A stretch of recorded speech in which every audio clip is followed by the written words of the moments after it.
ప్రియులారా, అనేకులైన అబద్ధ ప్రవక్తలు లోకంలోనికి బయలువెళ్ళి ఉన్నారు కనుక ప్రతి ఆత్మను నమ్మక ఆయా ఆత్మలు దేవుని సంబంధమైనవో కావో పరీక్షించుడి.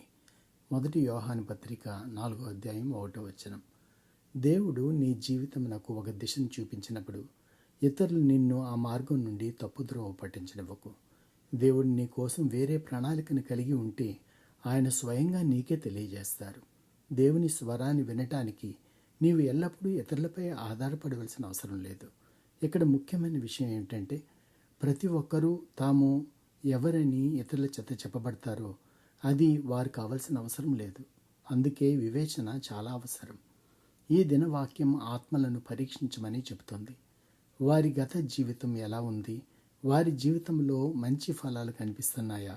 వారిని గురించి మంచి సాక్ష్యం చెప్పగలవారున్నారా? గమనించాలి. వారి ఆకర్షణీయమైన వ్యక్తిత్వానికి లేదా చక్కగా మాట్లాడే సామర్థ్యానికి మోసపోవద్దు.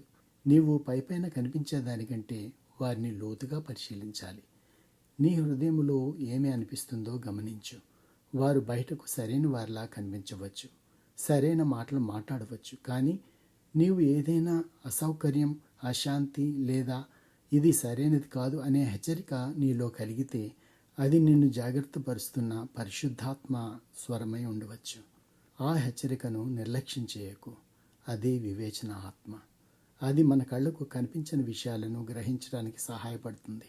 మనం ఉద్దేశాలను చూడలేము, మనసులోని ఆలోచనలను తెలుసుకోలేము. కానీ నీ హృదయం నిజాయితీగా ఉన్నప్పుడు దేవుడు నిన్ను తప్పు నిర్ణయాలు తీసుకోకుండా కాపాడతారు. ఈ విధంగా ప్రార్థన చేద్దామా? తండ్రి, నాకు సహాయకుడిగా, ఆలోచన చెప్పేవాడిగా, మార్గదర్శిగా పరిశుద్ధాత్మని ఇచ్చినందుకు మీకు కృతజ్ఞతలు.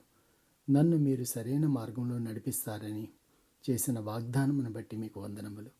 నా దృష్టిని మరల్చే స్వరాలను గుర్తించడానికి నాకు వివేచనను అనుగ్రహించమని, మీరు నాతో మాట్లాడుతున్న విధానాన్ని స్పష్టంగా వినగలిగే సున్నితమైన హృదయాన్ని నాకు దయచేయమని యేసు నామములో ప్రార్థిస్తున్నాను తండ్రి.